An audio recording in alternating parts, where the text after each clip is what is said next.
لو شعرك عجوز ومش بيطول وكمان خفيف، تعالى اقولك على طريقه هتتعجبي من نتائجها السريعه لاطاله الشعر بجنون. اولا لازم تقصي اطراف شعرك.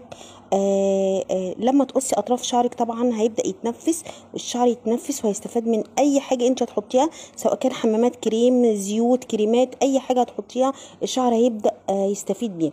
القص لازم يكون في ايام محدده. اولا للتكثيف والتتقيل الشعر لازم يتقص في 13 و16 و21 و29 من الشهر.